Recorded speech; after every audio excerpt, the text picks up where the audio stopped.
surrender to oppression, even in the darkest days of America's fight for independence and freedom. The result was the invaders were defeated and their last troops, still on American soil, left our shores right from here, and the American flag was raised high in the presence of George Washington right here. Today we meet to raise Ukraine's flag for the very first time here at Bowling Green, to fly beside the same original 13-star American flag, which we still fly here. And both will still be flying here on the equally glorious day, not too far in the future, when the last invaders leave Ukraine and the Ukrainian people are victorious for themselves and for all of us. And we will gather here when victory is achieved in Ukraine for a great celebration here with the Ukraine community, and in doing so, to also honor all those who gave their lives in this war and all those who sacrificed so much in Ukraine to defeat the madman who wanted to enslave not only Ukraine, but our entire world with his evil delusions.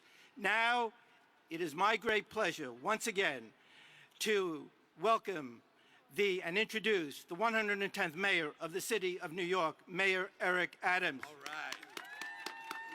Thank you so much. And I'm joined here with my colleagues, Congressman Nadler, the Borough President Levine, and so many that have come together as one to represent the spirit and energy of not only New York, but America, on how we stand with the Ukrainian people. And I'm so happy to be here with the councilman, with the Consul General of Ukraine, who is really representing the energy and spirit of Ukrainian people. New York has the largest Ukrainian population outside of Ukraine right here in New York City, and we're proud of having that energy and spirit. And any conflict that plays out on the global scale plays out on the streets of New York City. The bombs that are bursting in Kyiv are breaking our hearts here in New York and throughout our entire country. And today, the raising of the flag is also to raise the energy and the spirit of the Ukrainian people, to know that we are united together. And I'm so proud of seeing the resiliency and the clear spirit of the Ukrainian people, that they won't surrender to terrorist acts, they won't surrender to the violence, and they won't surrender to protecting their homeland. That is the spirit of who we are as Americans. We know what it is to fight on behalf of our homeland, and you are showing that same energy and spirit. So today, we are united. We stand with you. We are part of the Ukrainian people today, and saying that we will never surrender, never give in, and always stand united together. Thank you for allowing me to be here and participate in raising the flag in the spirit of the Ukrainian people. Thank you. Consul General Alexei Helikov. On July 9, 1776, New Yorkers marched down Lower Broadway when word of independence reached our city from Philadelphia. That day, they broke through the large gate, the same fence still surrounding Bowling Green today, and destroyed the statue of the King of England in the center of Bowling Green in declaring their freedom and independence. 7 years later, General Washington returned to Bowling Green to raise the new American flag to fly high over New York City. Today is the most important flag raising in New York City since 1783, 239 years later, right here where George Washington stood. Now Ukraine has its own George Washington, and your President Zelensky, please tell him the story of Bowling Green and ask him to join us here in the not-too-distant future, when Ukraine is victorious and the invaders have been expelled, to come here with Mayor Adams, raise the Ukrainian flag at Bowling Green in celebration. Now, right now, it is my great pleasure to introduce Ukraine's Consul General in New York. Consul General.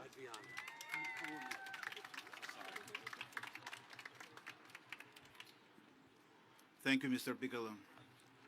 Thank you, Bowling Green Association. Thank you, the New York City. Mayor Adams, Excellencies, dear colleagues and friends, ladies and gentlemen, дорога українська громада. Thank you all for having me today on this wonderful occasion, raising first time ever of the Ukrainian and American flags over the New York City, together in solidarity with my country, solidarity that Ukraine needs now vitally, suffering for already 1 month from unprovoked full-scale war waged against my country by Putin's Russia.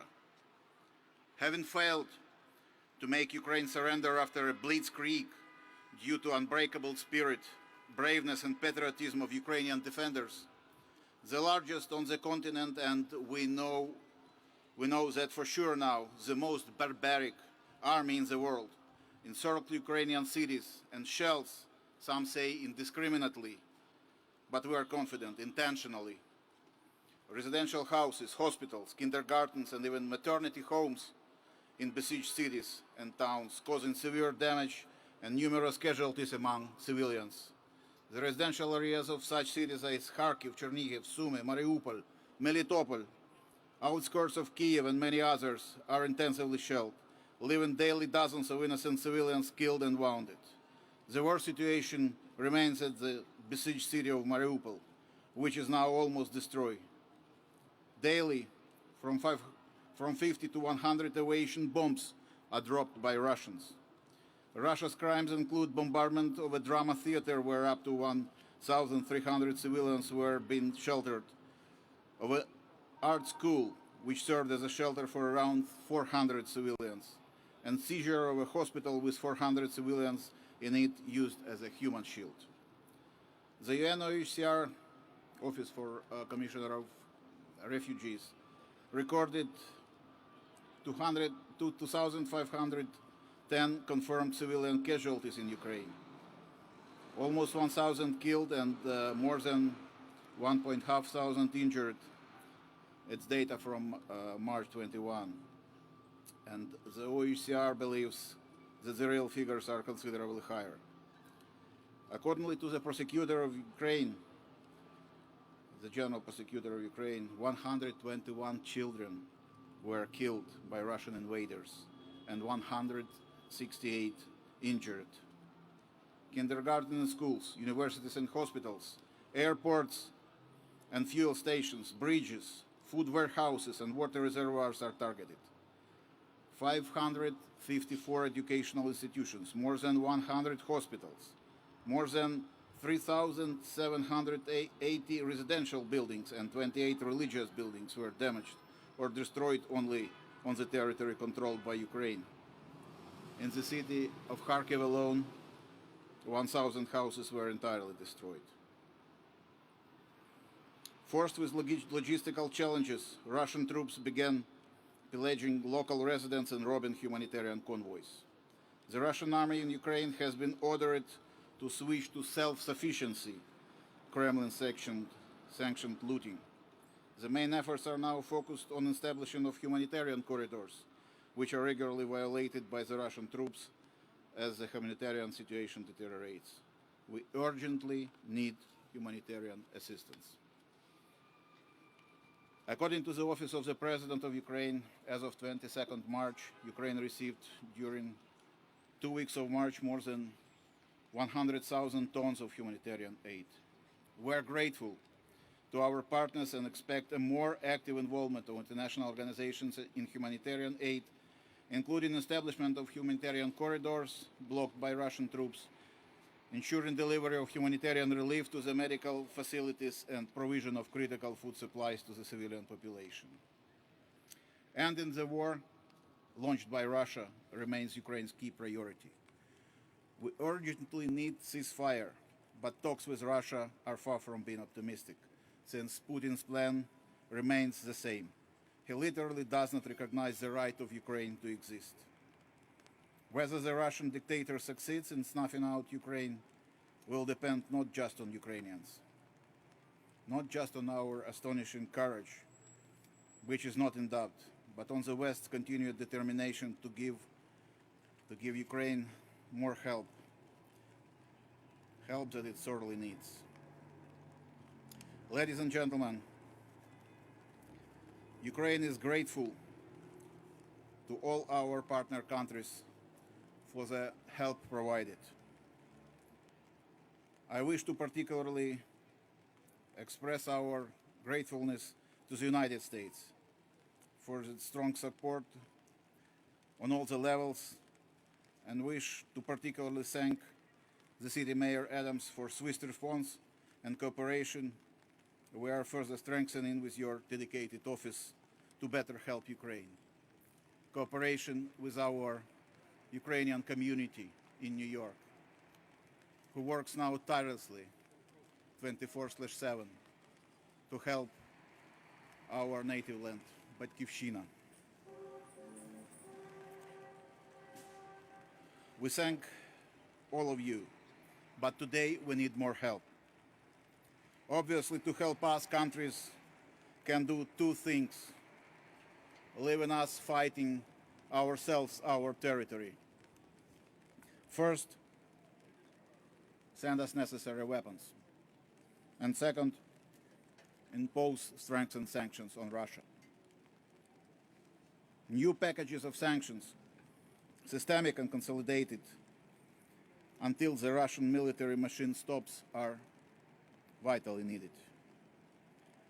And with regard to the weaponry, let us be frank. There is no division on the kind of weaponry to be provided to Ukraine. Each unit, each machinery, when it's used to defend Ukrainian territory, purely relates to defensive weapon. We are convinced we will win this defensive war against Russia. And immediately after, we, with our friends, will start rebuilding my beautiful, peaceful country and taking back our compatriots, refugees. And please, stay assured, Ukraine will never forget your helping hand. To conclude, ladies and gentlemen, let me quote my President Zelensky, who said in his address to the US Congress recently, "Today the Ukrainian people are defending not only Ukraine. We are fighting for the values of Europe and the world, sacrificing our lives in the name of the future. That is why today the American people are helping not just Ukraine, but Europe and the world to keep the planet alive, to keep justice and history." And let me express my personal feeling that those two beautiful flags being raised today over the New York City symbolize further strengthened international solidarity and further help which would support us on our way to combating the evil of a planetary scale, the Putin's aggressive Russia. Thank you very much for this event. Thank you very much for your strong stance with Ukraine. Thank you. Thank you, Council General. We will now be raising the flags. We have two wonderful Ukrainian singers. First, we'll raise the American flag, then the Ukrainian flag. With the permission of Mayor Adams, we are going to continue to keep flying the Ukrainian flag every day and night beside the American flag until victory is achieved. I don't think that's being done anywhere else, but with the Mayor's permission, we will do that. Thank you.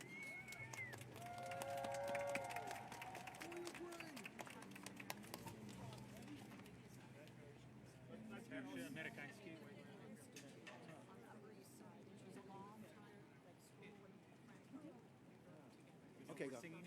Oh, say, can you see by the dawn's early light what so proudly we hailed at the twilight's last gleaming, whose broad stripes and bright stars through the perilous fight o'er the ramparts we watched were so gallantly streaming, and the rocket's red glare, the bombs bursting in air, gave proof through the night that our flag was still there. Oh, say, does that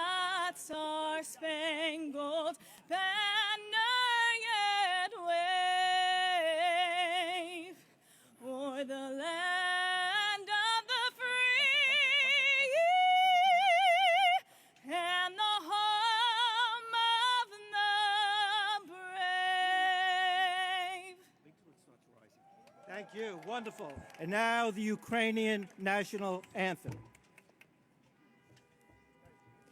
Ще не вмерла України ні слава, ні воля. Ще нам, браття українці, усміхнеться доля. Згинуть наші вороженьки, як роса на сонці. Запануєм і ми, браття, у своїй сторонці. Душу й тіло ми